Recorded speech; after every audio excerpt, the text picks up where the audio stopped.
Eu nu. Băi, eu o să fac așa o foto normal. Eu stai că mă duc lângă dânsul așa. Linda, că mi îndoi așa. Păi ia stați aleacă-i. Cineva ta să-l împuști, eu mă duc lângă dânsul sus. Filmeți.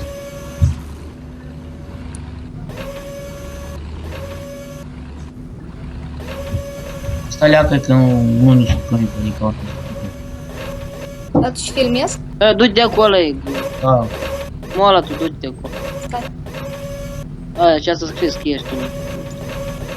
Dă unde și Stai și puneți vă tot așa, numai că de stai departe. cu trei de urma ta. Ești. Ei, dar, o, e ca așa cum ești, dă-ți vin lângă tine să putcăiesc.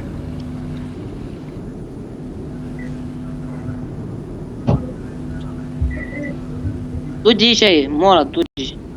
Dar eu filmez de bine. Și du-te încolo, în partea ce filmează. Du-te acolo sus, pe caculea. Dar mai gine voi de ce. Nu mai este. Du-te încolo, eu o să putcăiesc. Давай, короче, tu să mă auziți cu mine. Și eu să fac o foto așa normal. Șeță pe la locul vostru. Se vede? Mai scurt, eu stau în curva tine. Nu, tu du-te de acolo. Eu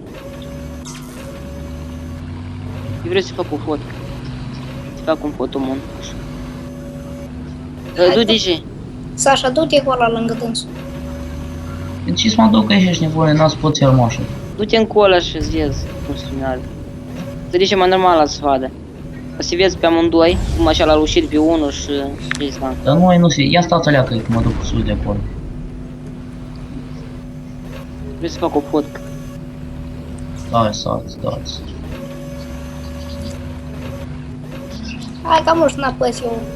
Sasha o să-l ușiți, da? Când să-l ușiți și eu de aici să fac o foto, care e de aici. De aici așa, ia să fac o foto. Ușiți-l pe Sasha, nu pe mine să mă ușiți.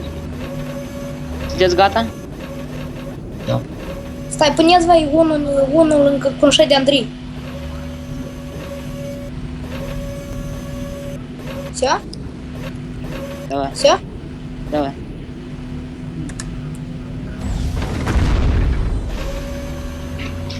Четко? Да, нормально.